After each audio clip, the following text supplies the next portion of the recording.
Bulletin की करेंगे शुरुआत इस वक्त की बड़ी खबर के साथ। राहुल गांधी को खाली करना होगा अपना बंगला।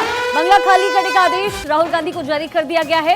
लोकसभा हाउस कमेटी ने ये नोटिस राहुल गांधी को भिजवाया है। 12 तुगलक लेन में है राहुल का बंगला और अब उन्हें ये बंगला खाली करना पड़ेगा। 2014 से बंगले में रह रहे हैं राहुल गांधी और अब उनकी संसद सदस्यता जाने के बाद ये नोटिस राहुल गांधी को पहुंचाया गया है। यानी अब राहुल गांधी को अपना बंगला खाली करना पड़ेगा। बंगला खाली करने के आदेश भी जारी कर दिए गए हैं। लोकसभा हाउस कमेटी ने इसका नोटिस भी दे दिया है। 12 तुगलक लेन में ही राहुल गांधी का बंगला है, जहां वो 2014 से ही रह रहे हैं और अब ऐसे में राहुल गांधी की सदस्यता जाने के बाद राहुल गांधी को उनका बंगला खाली करना होगा। हमारे कंसल्टिंग एडिटर अमित मिश्रा लगातार हमारे साथ बने हुए हैं। अमित, राहुल गांधी को बंगला खाली करना होगा। संसद सदस्यता जाने के बाद सबसे बड़ा सवाल यही उठ रहा था कि अब राहुल गांधी रहेंगे कहां, करेंगे क्या? शिखा, ये नॉर्म्स है संसद सदस्य के तौर पर। जैसे ही कोई सदस्य हारता है या उसकी सदस्यता जाती है तो उसे इमीडिएट अपना बंगला खाली करना पड़ता है और उसकी नोटिस जो है उसे उन्हें भेजी जा चुकी है। इसके अतिरिक्त जो भी प्रिविलेजेस राहुल गांधी के पास हैं, जैसे वो डिप्लोमेटिक वीज़ा इस्तेमाल करते हैं और जो उनको 5 करोड़ रुपए संसद निधि कोष के तहत मिलता था अपने कॉन्स्टिट्यूंसी में खर्च करने का, ये तमाम सुविधाएं रुक जाएंगी। अब राहुल गांधी जब तक स्टे लेकर नहीं आते हैं किसी ऊपरी अदालत के द्वारा, तब तक ये तमाम चीजें जो हैं वो खत्म हो गई हैं और ये वैकेट करना पड़ेगा उनको बंगला। हालांकि उनकी तरफ से 1 महीने का वक्त लेने की कोशिश की जाएगी, क्योंकि सामान है और एक नॉर्मल सी चीजें प्रक्रिया होती है, वो वक्त दिया जाता है। लेकिन नोटिस मिल चुका है उनको और ये एक ऐसी प्रक्रिया है जो राहुल गांधी को पहले से पता होगी कि जब संसद सदस्यता उनकी गई तो अब बंगला ही खाली करना उनके लिए बचेगा और सरकार इसके लिए जो विभाग है वो उनको नोटिस देगा और वो नोटिस आज दिया जा चुका है। 3 दिन का वक्त होता है, 3 दिन में उसका जवाब देना होता है। अगर जवाब के साथ वो खाली कर दें तो अच्छा है, अदरवाइज उनको वो चार्जेस लगेंगे जो सरकारी चार्जेस होते हैं। बंगले का जो सरकारी चार्जेस होगा वो शिखा लगना शुरू हो जाएगा अगले 3 दिन के बाद।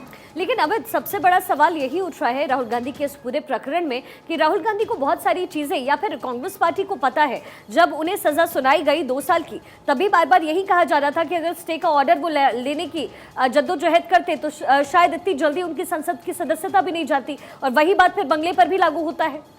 बिल्कुल, देखिए सीजीएम कोर्ट का ये फैसला है जिसके आधार पर राहुल गांधी की सदस्यता गई है। अब सीजीएम कोर्ट के ऊपर जो सेशन कोर्ट है वहां पैरवी करनी पड़ेगी। आज सोमवार है, ऐसा लगता है कि वहां लोग अप्रोच कर रहे हैं, लेकिन वहां ये मामला सुलटने वाला नहीं है शिखा। ये हाई कोर्ट या सुप्रीम कोर्ट की तरफ से ही जो इस पर फाइनल नज़ीर आएगी वो होगा, क्योंकि मामला जो है ये 2013 में सुप्रीम कोर्ट का एक वर्डिक्ट है, उस वर्डिक्ट के ऊपर है ये आधारित। अब जब राहुल गांधी के मामले की सुनवाई सुप्रीम कोर्ट करेगा तब जो फैसला आएगा वो भी इस देश के लिए नजीर बनेगा। खासतौर पर रिप्रेजेंटेशन ऑफ पीपुल्स एक्ट जो है उसके आधार पर जो सुप्रीम कोर्ट ने अपने निर्देश दिए हैं। तो कुल मिलाकर अब मामला जो है बहुत ही कानूनी पेचों में उलझा हुआ है। 30 दिन का वक्त राहुल गांधी को सीजीएम कोर्ट ने दिया था। अब तक कांग्रेस पार्टी जो है आंदोलनों में अपने आप को व्यस्त रख रही है। कानूनी क्या प्रक्रियाएं अपनाएगी ये क्लियर नहीं हो पाया है। आज शाम में मल्लिकार्जुन खड़गे जो कांग्रेस के अध्यक्ष हैं, उन्होंने अपने सरकारी आवास पर विपक्षी दलों की एक बैठक और भोज भी बुलाई है, जिसमें शिवसेना उद्धव गुट नहीं आ रहा है, क्योंकि सावरकर पे उन्होंने एक राहुल गांधी की तीखी टिप्पणी थी। तो कुल मिलाकर विपक्ष और खासतौर पर कांग्रेस राजनीतिक तौर पर तो इसे माहौल बनाना चाहता है, लेकिन कानूनी तौर पर वो क्या करेगा इसका खुलासा न तो राहुल गांधी की तरफ से हुआ है, न उनके वकील जो है अभिषेक मनु सिंघवी, उनकी तरफ से अभी तक हो पाया है। शिखा, अमित, जैसा कि हमने प्रेस कॉन्फ्रेंस राहुल गांधी का देखा शनिवार के दोपहर जब उन्होंने प्रेस कॉन्फ्रेंस किया, उसके बाद भी यही सवाल लगातार उठ रहे थे कि राहुल गांधी तमतमाए और गुस्से में तो नजर आ रहे हैं, लेकिन कानूनी विकल्प उनके पास क्या हो सकता है, किस प्रक्रिया को वो फॉलो करेंगे, इस बात का ही जिक्र बस राहुल गांधी ने नहीं किया। ऐसे में क्या कुछ विकल्प राहुल गांधी के पास अब बच रहा है? राहुल गांधी और उनके वकील के पास विकल्प जो है शिखा वो ऊपरी अदालत का ही है और लगातार ये दलील दी जा रही है कि नियम जो कानून है 202 उसके तहत जो भी व्यक्ति जहां वो ऑकरेंस करता है, जैसे ये बात कर्नाटक की है जहां राहुल गांधी ने ये बयान दिया था, तो कर्नाटक में ये मामला दर्ज होना चाहिए था। ये दलील है कांग्रेस पार्टी के वकीलों की, लेकिन क्या वो इस दलील को लेकर उच्च न्यायालय गए हैं, उच्चतम न्यायालय की तरफ उन्होंने मुख किया है? ये अभी तक ऐसा नहीं दिखा है। तो अब कानूनी तौर पर राहुल गांधी और उनके वकील भी सोचते हैं कि बातों का इजहार ना हो, क्योंकि अगर बातों का इजहार हुआ तो फिर उसको एक मामला बनाया जाएगा और मामला अदालत में है, इसलिए इस वजह से वो फूक फूक कर कदम रख रहे हैं। हालांकि 1-2 दिन में उनको जाना ही पड़ेगा, ये बंदिश है, क्योंकि अगर 30 दिन का वक्त गुजरने देती है कांग्रेस पार्टी तो ये साफ लगेगा कि राहुल गांधी ने अपनी सदस्यता जानबूझकर खोई है और उसके खिलाफ आवाज ऊपरी अदालत में नहीं उठाई। तो ये एक राजनीतिक जो मामला कांग्रेस बनाने की कोशिश कर रही है भारतीय जनता पार्टी, उसका जो है वो अटैक कर देगी वहां पर, अटैकिंग मूड में जाएगी, क्योंकि उन्होंने ये कहना है कि भाई 30 दिन का वक्त आपको सीजीएम कोर्ट ने दिया था और आप 30 दिन तक का वक्त किस बात के लिए इंतजार कर रहे थे। आपने देखा होगा पवन खेड़ा के मामले में लगातार तुरंत सुप्रीम कोर्ट तक चले गए वकील और वहां से उनको रिलीफ भी मिली। तो राहुल गांधी के मामले में ऐसी चीज क्यों नहीं? क्या कानूनी प्रक्रियाएं अपनाना नहीं चाहती है कांग्रेस, या चाहती है तो उसका खुलासा क्यों नहीं शिखा?